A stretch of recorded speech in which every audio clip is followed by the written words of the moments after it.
Hi friends. ఒక వ్యక్తి ఒక మెయిల్ పంపించారు. ఆ మెయిల్ యొక్క సారాంశం ఏంటంటే, ఇక్కడ నేను ఎవరి నేమ్స్ రివీల్ చేయను. బట్ ఆ మెయిల్ యొక్క సారాంశం ఏంటంటే, ఆయనకి ఒకళ్ళంటే చాలా ఇష్టం. ఏమన్నా జేస్తారు. వాళ్ళ గురించి ఏమన్నా జేస్తారు. వాళ్ళేమైనా డబ్బులు అడిగారంటే, ఈయన దగ్గర లేపోతే అప్పు తీసుకొచ్చి మరి వాళ్ళకది ఇస్తారనమాట. వాళ్ళెప్పుడు ఫోను చేసినా సరే వాళ్ళకి అవైలబుల్‌గా ఉంటారు. ఏ హెల్ప్ కావాలన్నా జేస్తారు. వాళ్ళకి తెలిసిన వాళ్ళకి హెల్ప్ కావాలన్నా సరే, ఈయన అక్కడికి వెళ్ళిపోయి వాళ్ళకి కూడా హెల్ప్ చేస్తారు. ఈయనకి తెలియని వ్యక్తికి కూడా హెల్ప్ చేస్తారనమాట. ఎందుకంటే వీళ్ళ దగ్గర మంచి పేరు తెచ్చుకోవడం గురించి. ఎంత జేస్తున్నా, ఏం జేస్తున్నా, ఈయన ప్రాణంగా ప్రేమిస్తున్నా సరే, అవతల పక్క వ్యక్తి నుంచి అటువంటి రెస్పాన్స్ అయితే రావడంలే. మినిమమ్ అంత కేర్ జేయట్లేదు. ఏదో సర్లే వీళ్ళేదైనా మనకేమైనా కావాలనుకుంటే వెంటనే హెల్ప్ చేస్తారు కదా! అన్నటువంటి ఉద్దేశంలో ఉన్నారు తప్పితే, వీళ్ళని వాడుకుందాం అన్నటువంటి ఉద్దేశంలో ఉన్నారు తప్పితే, ఈయన ఎక్స్‌పెక్ట్ చేస్తున్నటువంటి రిజల్ట్ అయితే వాళ్ళ దగ్గర నుంచి రావడం లేదనమాట. సో, ఆ మెయిల్ యొక్క సారాంశం ఏంటంటే, నేను ఏం జేస్తే వాళ్ళ లైఫ్‌లో నేనే సర్వస్వం అయిపోతాను. వాళ్ళకి నా మీద నేను కురిపించేంతటి ప్రేమ వాళ్ళకి కూడా నా మీద కలుగుతుంది. నేను ఏం చేయాలి? ఏ విధంగా నన్ను నేను మార్చుకోవాలి? అని జెప్పి రకరకాల క్వెషన్స్ అన్ని పెట్టి మెయిల్ అయితే వచ్చిందనమాట. నాకు చదివిన తర్వాత ఏమనిపించిందంటే ఫస్ట్ జాలేసింది. ఎందుకు మిత్రమా వేరొక వ్యక్తి జీవితంలో నువ్వు అంత కీలకమైన భాగం కావాలనుకుంటున్నావు? వాళ్ళకిష్టం లేకపోయినా సరే, లేకపోతే వాళ్ళు నిన్ను వాడుకుంటున్నారని చెప్పి నీకు తెలుస్తున్నా సరే, ఎందుకు ఆ విధంగా వాళ్ళ లైఫ్‌లోకి వెళ్ళి, వాళ్ళ లైఫ్‌లో నువ్వు ఇంపార్టెంట్ కావాలనుకుంటున్నావు? నీకెటువంటి ప్రయారిటీస్ కానీ, లేకపోతే నీ మీద డిపెండెన్సీ ఉన్న వాళ్ళ గురించి నీకు ఎటువంటి బాధ్యత కానీ ఏమీ లేదా అని చెప్పి అడుగుదాం అనిపించింది. But at the same time అనుకున్న తర్వాత ఏదో ఒక ఫేజ్‌లో ప్రతి మనిషి కూడా ఇటువంటి ఒక రకమైనటువంటి ఎక్స్‌పీరియన్స్ అనేది వస్తుంది గదా! సో, ఇటువంటి దాని గురించి మనం ఖచ్చితంగా చెప్పాలి అని జెప్పి ఈ వీడియో అయితే చేయడం జరిగిందనమాట. ఇదేదో సదరు వ్యక్తిని నేనేదో పాయింట్ ఔట్ చేస్తాను సంథింగ్ అని కాదు. ఖచ్చితంగా మనంతట మనం మనల్ని మనం ప్రశ్న వేసుకోవాలనమాట. ఎందుకు మనం ఒక వ్యక్తిని మనం ప్రేమించిన తర్వాత, లేకపోతే ఒక వ్యక్తికి మనం అన్ని రకాలుగా సహాయం చేస్తున్న తర్వాత, అవతల పక్క వ్యక్తి నుంచి అటువంటి దాన్నే ఎక్స్‌పెక్ట్ చేస్తున్నామా? లేకపోతే బలవంతంగా ఎక్స్‌పెక్ట్ చేస్తున్నాము. వాళ్ళకి మన మీద అంతటి ఎఫెక్షన్ గాని, లేకపోతే ప్యాషన్ గాని లేకపోయినప్పటికి కూడా మనం ఎందుకు ఎక్స్‌పెక్ట్ చేస్తున్నాం? అసలు ఫస్ట్ ఆఫ్ ఆల్ మన ఎక్స్‌పెక్టేషన్స్ ఎందుకు అంత హై లెవెల్‌లో ఉంటున్నాయి? ఎందుకు చేయాలి? అట్రాక్షనా? లేకపోతే ప్రేమ? లేకపోతే సంథింగ్ సంథింగా అని చెప్పి నేనైతే మీకు చెప్దామనుకుంటున్నా. అట్ ద సేమ్ టైమ్ గుర్తుపెట్టుకోండి మిత్రమా, మీరు గనక ఈ విధంగా చేస్తూ వెళ్తున్నారంటే, అవతల పక్క వ్యక్తి నుంచి కూడా మీకు అటువంటి రెస్పాన్స్ రావట్లేదంటే ఏం జరుగుతుంది? ఏ విధంగా మీరు డ్యామేజ్ అవుతారు మీ జీవితంలో? దాన్ని అవాయిడ్ చేయడానికి ఏం చేయాలని చెప్పి నేను మీకైతే చాలా బ్రీఫ్‌గా చెప్పడానికైతే ట్రై చేస్తాను. ఫస్ట్ ఆఫ్ ఆల్ మీకు గనుక ఇటువంటి ఫీలింగ్ గనుక ఉంది. మీరెంత ట్రై చేస్తున్నా సరే, ఎంత ప్రేమిస్తున్నా సరే, అవతల పక్క వ్యక్తి నుంచి మీకు మినిమమ్ రెస్పెక్ట్ రావడం లేదు. మీరనుకున్నటువంటి ఎక్స్‌పెక్టేషన్స్‌లో వాళ్ళైతే బిహేవ్ చేయడం లేదని చెప్పి మీకు అనిపించినప్పుడు మీరు చేయాల్సిన ఫస్ట్ థింగ్ ఏంటంటే accept the fact. Accept the fact that they వాళ్ళకి మీరనుకున్నంత విధంగా వాళ్ళకి మీ మీద ఎక్స్‌పెక్టేషన్స్ గాని, ఎటువంటి ఫీలింగ్స్ గాని లేవు అన్న విషయాన్ని మీరు ఫస్ట్ యాక్సెప్ట్ చేయడం నేర్చుకుంటారన్నమాట. ఎప్పుడు గుర్తుపెట్టుకోండి దీన్ని. ఎప్పుడు కూడా ప్రతీదీ మనం అనుకున్నట్టే జరిగిపోదు కదా లైఫ్‌లో. కానీ మనం ఏదో అనుకుంటాం. ఖచ్చితంగా ఇలా జరగాలి, అలా జరగాలి, ఇలా చేయాలి. ఇన్ని సంవత్సరాల తర్వాత నేను ఇలా ఉండాలని చెప్పి చాలా అనుకుంటాం. వాళ్ళతో మంచిగా చాలా ఫ్యూచర్ అంతా కూడా ఊహించుకుంటూ ఉంటాం. అవతల పక్క వ్యక్తి కూడా అటువంటి ఫీలింగే లేనప్పుడు మీరేం జేస్తారు? వాళ్ళని మీరు ఫోర్స్ చేయడం దేనికి? ఫస్ట్ మీరు ఆ ఫీలింగ్‌ని లేకపోతే ఆ సిట్యుయేషన్‌ని, ఆ ఫ్యాక్ట్‌ని మీరైతే యాక్సెప్ట్ చేయడం నేర్చుకోండి. ఆ సిట్యుయేషన్‌ని యాక్సెప్ట్ చేయడం నేర్చుకోండి. ఓకే. నేనెంత చేసినా సరే అవతల పక్క వ్యక్తి మారరు. నేనెంత ప్రేమ కురిపించినా, ఏం చేసినా సరే, నా పనులన్నీ పక్కన పెట్టుకొని వాళ్ళకి అన్నీ చేసినా సరే, వాళ్ళైతే మారరు. వాళ్ళ వాళ్ళ యొక్క ప్రయారిటీస్ వేరే ఉన్నాయన్న విషయాన్ని మీరు యాక్సెప్ట్ చేయడం అయితే నేర్చుకోండనమాట. సో, ఇది మీరు చేయాల్సిన నంబర్ 1 థింగ్. ఇలాంటివన్నీ చేయకపోతే ఏం జరుగుతుందో కూడా ఒక 10 రీజన్స్ అయితే ఒక 10 కారణాలైతే మీకు చెప్తానన్నమాట. అంటే 10 కారణాలు కాదు, 10 ఎఫెక్ట్స్ మీరేం కోల్పోతారు, మీ లైఫ్‌లో ఏం కోల్పోతారని కూడా నేను మీకైతే చెప్పడానికి ట్రై చేస్తాను. అండ్ సెకండ్ థింగ్ మీరు చేయాల్సిందేంటంటే, డోంట్ జస్టిఫై దేర్ బిహేవియర్. మీరేదైనా సంథింగ్ వాళ్ళకి చేశారు. చేసిన తర్వాత మీరనుకున్నటువంటి రిజల్ట్ రాలేదు. రాకపోయిన వెంటనే చాలామంది ఏం చేస్తుంటారంటే, సర్లే వాళ్ళేదో బిజీగా ఉన్నారు. వాళ్ళు సంథింగ్ ఏదో వాళ్ళ పనులు వాళ్ళకున్నాయి గదా! మనం వాళ్ళకి కావాల్సిన పని చేసి పెట్టేసాం గదా! హమ్మయ్య! పర్వాలేదులే అని జెప్పి మనకి మనమే సర్ది చెప్పుకుంటూ ఉంటాం మనకి. మన మనసుకు మనమే సమాధానం చెప్పుకుంటూ ఉంటాం మనం. సర్లే వాళ్ళేదో పనిలో ఉన్నారు.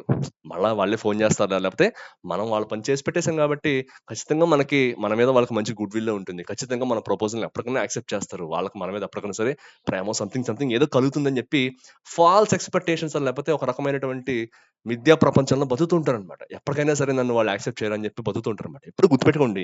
ఈ విధమైనటువంటి బిహేవియర్‌ని మీరెప్పుడు కూడా జస్టిఫై చేసుకోవద్దు. ఇటువంటి ఫాల్స్ వరల్డ్‌లో మీరైతే ఊహలు అనే ఈ ఊహా ప్రపంచం అంటారు కదా! అటువంటి ఊహా ప్రపంచంలో నుంచి ఎప్పుడు బయటికి రండి. ఎప్పుడు రియాలిటీలో ఉండడానికి ట్రై చేయండి. ఫస్ట్ ఏం చెప్పుకున్నాం? Accept the fact. నెక్స్ట్ ఏమంటే ఇటువంటి బిహేవియర్ మీరెంత చేస్తున్నా సరే వాళ్ళ దగ్గర నుంచి మీకు ఎటువంటి రెస్పాన్స్ రానప్పుడు ఆ యొక్క బిహేవియర్‌ని జస్టిఫై చేసుకోవడానికి మీకు మీరే అబద్ధాలు చెప్పుకొని మీరెప్పుడు కూడా దాంట్లో బతకద్దు. ఇదెప్పుడు గుర్తుపెట్టుకోండన్నమాట. ఇది second point. And third one వచ్చేసి డోంట్ బి ఓవర్ కంపాషనేట్. మీరెప్పుడు గుర్తుపెట్టుకోవాల్సిన విషయం ఇదే. ఓవర్‌గా ఏది ఎప్పుడు చేయకూడదు. ఏదైనా సరే ఏ విషయంలో కూడా ఎప్పుడు ఓవర్‌గా చేయకూడదు.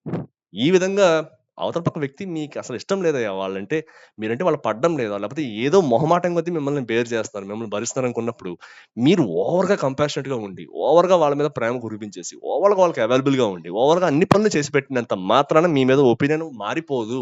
ఒకసారి ఒపీనియన్ అనేది మీ మీద క్రియేట్ అయిన తర్వాత, మాక్సిమం అదే ఒపీనియన్ అనేది ముందుకెళ్తుంటుంది. లేదు నేనొక పట్టు వదలని విక్రమార్కుడిని, నేను ఇట్లానే చేస్తాను, వాళ్ళు లేకపోతే నా జీవితంలో ఏం లేదనుకుంటాం, మీ ఇష్టం ఇంక. ఎవరు ఆపేవాళ్ళు ఎవరు లేరు. అల్టిమేట్‌గా మనమే కోల్పోతాం.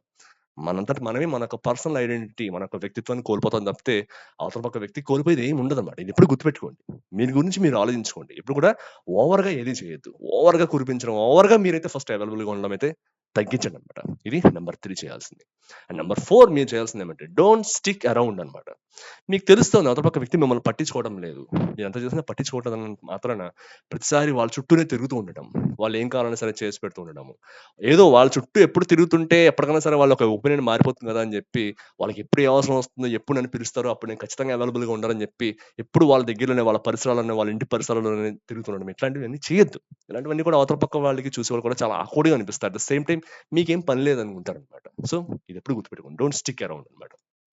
నెక్స్టొచ్చి ఇప్పుడు గుర్తుపెట్టుకోండి. జీవితంలో మీరెలా అయితే వేరొక వ్యక్తిని ప్రేమిస్తున్నారో, మిమ్మల్ని ప్రేమించే వాళ్ళు కూడా చాలా మందుంటారు. ఫర్ ఎగ్జాంపుల్ మీ తల్లిదండ్రులు ఉన్నారు. మీ తల్లిదండ్రులు గాని, మీ రిలేటివ్స్ గాని, మీ అన్నదమ్ములు గాని, అక్క చెల్లెలు గాని చాలా మందుంటారు కదా! వాళ్ళ గురించి కూడా ఒకసారి ఆలోచించండి ఎప్పుడు కూడా. మీరెవరినైతే ఒక రకంగా ప్రేమిస్తున్నారో, ఇటువంటి ప్రేమని అంతకు మించిన ప్రేమను మీ మీద కురిపించేవాళ్ళు కూడా చాలా మందైతే ఉంటారు. సో, వాళ్ళని గుర్తించండి ఫస్ట్ ఆఫ్ ఆల్. వాళ్ళతోటి ఎక్కువ టైమ్ స్పెండ్ చేయడానికైతే ట్రై చేయండి ఎప్పుడు కూడా. అంతే తప్పితే ఎప్పుడు కూడా ఈ నాదే కావాలి, నాకు నచ్చిన వాళ్ళతోనే నేనుండాలి. ఎవరు నా మీద ఏం చూపించినా సరే నాకనవసరము. వాళ్ళెలాగో ఉండేవాళ్ళు ఉంటారు గదా! వాళ్ళు ఎలాగో చూస్తారులే. నేను మాత్రం ఇప్పుడు నా ఫోకస్ అంతా ఇప్పుడు వీళ్ళ మీదే. అర్జెంట్‌గా వీళ్ళ ప్రేమ నేను పొందాలని జెప్పి, వీళ్ళ ప్రేమను ఎప్పుడు కోల్పోవడానికైతే ట్రై చేయొద్దు.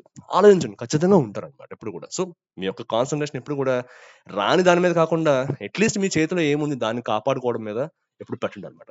ఇలా చెయ్యకపోతే ఏమవుతుంది? ఎంత మీరు చేసినా సరే అవతల పక్క వ్యక్తి నుంచి రెస్పాన్స్ రాకున్నా సరే, మీరు ఇంకా ఇంకా ట్రై చేస్తుంటే ఏం జరుగుతుందంటే ఒక 10 అడ్వర్స్ ఎఫెక్ట్స్ అయితే మీకు చెప్పడానికి ట్రై చేస్తా. చాలా జాగ్రత్తగా వినండి ఇవన్నీ గూడా. ఏదో వీడియో లాంగ్ అవుతుందని కాదు. మీ గురించి చెప్పడానికే నేను చెప్తున్నాననమాట. ఏమవుతుందంటే ఫస్ట్ థింగ్ ఎమోషనల్ డ్రైనేజ్ అనమాట. ఖచ్చితంగా మీ ఎమోషన్స్ అన్నీ కూడా డ్రైన్ అయిపోతాయి. రాను ఇంకెంతకాలం నేను వెయిట్ చేయాలి? ఎంతకాలం ఎంత చేస్తాను సరే అవతల పక్క వ్యక్తి పట్టించుకోవట్లేదు. ఇంకేం చేయాలి? ఉన్నదంతా చేస్తున్నాను కదా! అని జెప్పి ఎమోషనల్‌గా మీరే చాలా కుంగుబాటుకైతే గురవుతారనమాట. ఎమోషనల్‌లో ఒక రకమైనటువంటి ఐసోలేషన్ ఒస్తుంది. చాలా రకరకాల బ్యాడ్ థింగ్స్ కూడా మీరైతే అలవాటు పడిపోతారనమాట. సో, ఖచ్చితంగా మీ యొక్క ఎమోషనల్ డ్రైనేజ్ అనేది చాలా జరుగుతుందనమాట. ఇది ఎప్పుడు గుర్తుపెట్టుకోండనమాట. చాలా పెద్ద అడ్వర్స్ ఎఫెక్ట్ ఇది. అండ్ సెకండ్ థింగ్ ఏం జరగొచ్చంటే లో సెల్ఫ్ ఎస్టీమ్. సెల్ఫ్ ఎస్టీమ్ అంటే మీ యొక్క ఆత్మగౌరవం. ఎప్పుడు గుర్తుపెట్టుకోండి మిత్రమా. ఏదో సంథింగ్ ఏదో కావాలని జెప్పి ఎప్పుడు కూడా మీ ఆత్మగౌరవాన్ని ఎప్పుడు కూడా తాకట్టు పెట్టుకోవద్దు.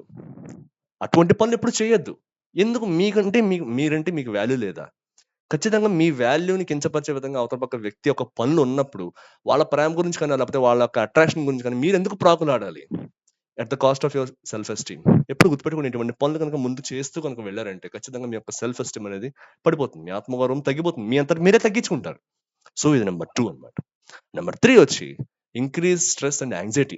మీకు ఒక రకమైన స్ట్రెస్ అండ్ యాంక్సైటీ అనేది బిల్డప్ అవుతాయి. ఏంటి ఇంకెంతకాలం అన్నీ చేస్తున్నాను కదా! అన్నటువంటి ఆలోచనల నుంచి anxiety at the same time stress అనేది కూడా బిల్డప్ అవుతుందన్నమాట. రకరకాల మానసిక రుగ్మతలు వస్తూ ఉంటాయి దీనివల్ల. అనవసరంగా హెల్త్‌ని పాడు చేసుకోవడం ఇదంతా కూడా.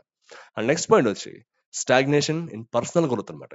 మీరెప్పుడైతే ఈ విధంగా అవతల పక్క వ్యక్తి గురించి ఆరాటపడుతూ, మీ యొక్క పనులు పక్కన పెట్టేసారో, మీ లైఫ్‌లో మీరెట్లా గ్రో అవుతారింకా? మీ యొక్క పనులు మీరెలా క్యారీ ఔట్ చేసుకుంటారు? మీరేదైనా చదువుకోవాలి, ఉద్యోగం చేయాలి, వ్యాపారం చేయాలి. ఈ పనులన్నీ ఎవడు చేసుకుంటాడు? మీరేగా చేసుకోవాలి ఇవన్నీ గూడా.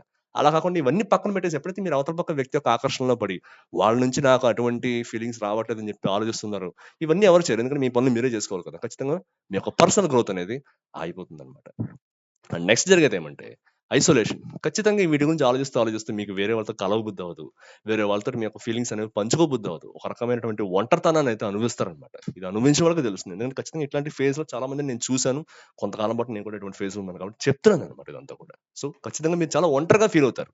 అరే! ఏంటిది? ఏంటసల ఎవరితోని కలవబుద్దవ్వట్లేదు. వాళ్ళు ఒక మెసేజ్ ఇవ్వట్లేదు. ఫోను చేయట్లేదు. ఎట్లా చేయాలి? ఏం చేయాలని చెప్పి మీకు మీరే మదనపడిపోతూ ఉంటారనమాట. సో, ఒక రకమైన ఒంటరి జీవితాన్నయితే మీకు ఒంటరిగా ఉండడం కూడా ఇష్టమవుతుంది. వేరే వాళ్ళతో కలవబుద్దవ్వదు ఫస్ట్ ఆఫ్ ఆల్. సొసైటీలోకి వెళ్లి నలుగురితో మాట్లాడాలని కూడా మీకు అనిపించదనమాట. ఆ విధంగా అయితే జరుగుతుందనమాట. అండ్ నెక్స్ట్ పాయింట్ వచ్చి డిఫికల్టీ ట్రస్టింగ్ అదర్స్ అన్నమాట. డిఫికల్టీ ఇన్ ట్రస్టింగ్ అదర్స్ అన్నమాట. వేరే వ్యక్తిని ఈ విధంగా ఒకసారి ఆలోచించండి. ఈ విధంగా జరుగుతుంటే ఖచ్చితంగా మీకేమనిపిస్తుంది? జీవితంలో ఎవరిని నమ్మకూడదురా! ఎందువల్ల ఇట్లా జరిగింది? ఇంకెప్పుడు కూడా ఇటువంటి ఎమోషన్స్ అనేవి ఎవరి మీద పెట్టుకోకూడదు. ఎవ్వరిని నమ్మకూడదు. అమ్మ నాన్నలని నమ్మకూడదు, అన్నదమ్ముల్ని నమ్మకూడదు, అక్క చెల్లెల్ని నమ్మకూడదు. అసలు ఎవ్వరిని నమ్మకూడదురా! జీవితంలో ఉన్న రిలేషన్స్ అన్నీ కూడా ఇంక సంథింగ్ ఏదో అన్ని అవసరాల మీదే ఉంటున్నాయి తప్పితే, నిజమైన రిలేషన్ అనేది లేదు అని చెప్పి ఒక రకమైనటువంటి బ్యాడ్ నెగెటివ్ యాటిట్యూడ్ అయితే వచ్చేస్తుందన్నమాట ఎప్పుడు కూడా. ఎందుకంటే ఇటువంటి రిలేషన్‌షిప్స్ లేకపోతే ఇటువంటి ఎక్స్‌పెక్టేషన్స్ ఎప్పుడైతే పెరిగిపోతాయో ఖచ్చితంగా ఇటువంటి బిహేవియర్ అనేది ఖచ్చితంగా అలవాటు పడుతుందన్నమాట. సో, ఈ విధంగా వేరే వాళ్ళని నమ్మడానికి కూడా మీరు చాలా ఆలోచిస్తారు. అసలు నమ్మరు ఫస్ట్ ఆఫ్ ఆల్. ఆలోచించడం కాదు, నమ్మరన్నమాట. అండ్ నెక్స్ట్ పాయింట్ వచ్చి negative impact on physical health. ఇన్ని జరుగుతున్నప్పుడు ఖచ్చితంగా మీ యొక్క ఫిజికల్ హెల్త్‌ని మీరు ఖచ్చితంగా పాడు చేసుకుంటారు. నెగ్లెక్ట్ చేస్తారు. వాళ్ళకి ఎప్పుడు కావాలంటే రాత్రి 2 గంటలకు మాకేదో అవసరం ఉందండి. సంథింగ్ ఏదో కావాలన్నప్పుడు మీరు వెళ్ళిపోయి తీసుకొస్తున్నప్పుడు, మీ నిద్ర పాడు చేసుకొని మీరు వెళ్తున్నప్పుడు ఖచ్చితంగా హెల్త్ పాడవకుండా ఇంకేం జరుగుతుందండి? ఒకసారి ఆలోచించండి. ఖచ్చితంగా మీ హెల్త్ అనేది పాడవుతుంది. ఏదో జస్ట్ అది మాత్రమే కాదు. ఏదో అవసరాలకు వెళ్ళడం మాత్రమే కాదు. వీటి గురించి ఆలోచిస్తూ మిమ్మల్ని ఖచ్చితంగా మీరు నెగ్లెక్ట్ చేసుకుంటారు. మీ యొక్క ఫిజికల్ హెల్త్ కేర్‌కి మీరసలు తీసుకోరు. ఫిజికల్ హెల్త్ అనే కాదు. మీ యొక్క మెంటల్ హెల్త్ కూడా చాలా డిస్టర్బ్ అవుతుందన్నమాట. ఖచ్చితంగా మళ్ళా హాస్పిటల్స్ చుట్టూ తిరగాల్సొస్తుంది. ఖచ్చితంగా ఏదో చెప్పలేము. ఇంకా ఎంత వరకు వెళ్తుందో మనం చెప్పలేమన్నమాట. ఖచ్చితంగా హెల్త్ అనేది చాలా వరకు డ్యామేజ్ అయితే అవుతుందన్నమాట. అండ్ చివరగా చెప్పేదేమంటే missed opportunities for healthy relationships. ఎటువంటి రిలేషన్‌షిప్ మీరైతే కావాలనుకుంటున్నారో వాటి వెనకాల పడి నిజంగా మీరు కావాలనుకునే వాళ్ళకి మీరు దూరం అవుతారు. మీరేదో కావాలని చెప్పి ముందుకెళ్తున్నారు. వాళ్ళు మిమ్మల్ని పట్టించుకోవట్లేదు. బట్ మీరే కావాలని చెప్పి కొంతమంది ఉంటారు కదా! వాళ్ళ యొక్క రిలేషన్‌షిప్ కూడా మీరైతే కోల్పోతారన్నమాట. జెన్యూన్ రిలేషన్‌షిప్స్ కూడా కోల్పోతారన్నమాట. ఒక మంచి హెల్తీ రిలేషన్‌షిప్‌ని బిల్డప్ చేసుకునే ఆపర్చునిటీ అయితే మీరు కోల్పోతారు ఖచ్చితంగా. మీరే ఆలోచించండి ఒకసారి. మీకు ఆలోచిస్తే మీకే అర్థమవుతుంది అంతా కూడా. సో, ఎప్పుడు గుర్తుపెట్టుకోండి. అల్టిమేట్‌గా ఇంత జరిగిన తర్వాత ఏమంటే వ్యక్తిత్వ హననం అయితే జరుగుతుందన్నమాట. మీ యొక్క పర్సనల్ ఐడెంటిటీ అనేది మీరు కోల్పోతారు చివరికి. ఎందుకంటే మీ జీవిత ధ్యేయమే వాళ్ళ యొక్క ప్రేమను లేకపోతే వాళ్ళ యొక్క ఆకర్షణని పొందడంగా మీరు పెట్టుకున్నప్పుడు, వాళ్ళు ఏం చెప్పినా సరే మీరు చేస్తూ ఉంటారు. At the cost of your self esteem. ఇదెప్పుడు గుర్తుపెట్టుకోండి. మీ యొక్క వ్యక్తిత్వాన్ని మీరు మర్చిపోతారన్నమాట. ఏంటి ఒక 10 సంవత్సరాల క్రితం గనుక మీరు చూసుకున్నారంటే, అలా ఉండేవాడిని కదా! ఎందుకిలా అయిపోయానిప్పుడు? అని జెప్పి మీకే అనిపిస్తుందనమాట. ఎందుకిలా మారిపోయాను? ఎందుకిలా జరిగింది? నా లైఫ్ ఎందుకు ఇట్లా టర్న్ ఔట్ అయిపోయిందని జెప్పి మీరే ఆలోచిస్తారనమాట. సో, ఎప్పుడు గుర్తుపెట్టుకోండి. ఒక వ్యక్తికి మీరు అంతలాగా ఇంపార్టెన్స్ ఇస్తున్నప్పుడు, అంత ప్రేమ ఇస్తున్నప్పుడు, అది కనుక రెసిప్రొకేట్ అవ్వకపోతే దయచేసి గుర్తుపెట్టుకోండి. ఆ ఫ్యాక్ట్ అనే దాన్ని అర్థం జేసుకోండి. యాక్సెప్ట్ చేయండి. సిట్యుయేషన్‌ని యాక్సెప్ట్ చేయండి. ఓకే. ఇంతకు మించి మనం ఎంత చేసినా సరే, మనం ఎక్స్‌పెక్ట్ చేసినటువంటి రెస్పాన్స్ అయితే రావడం లేదు. సో, ఇక్కడ వదిలేయడం మంచిది. ఎందుకంటే దాన్ని ముందుకు తీసుకెళ్ళి ప్రొలాంగ్ జేసి మిమ్మల్ని మీరు హర్ట్ చేసుకోవడమో, లేపోతే అవతల ఒక వ్యక్తిని హర్ట్ చేయడమో ఇవన్నీ చాలా తప్పు. ఇలాంటివన్నీ చేయొద్దనమాట. దయచేసి ఇటువంటి బిహేవియర్ కనుక ఎక్స్‌పీరియన్స్ కనుక మీరు ఎక్స్‌పీరియన్స్ చేస్తున్నట్టయితే, దయచేసి దాంట్లో నుంచి నెమ్మదిగా బయట రావడానికి ట్రై చేయండి. చెప్పినంత ఈజీ కాదు. ఏది కూడా అంత ఈజీ కాదు.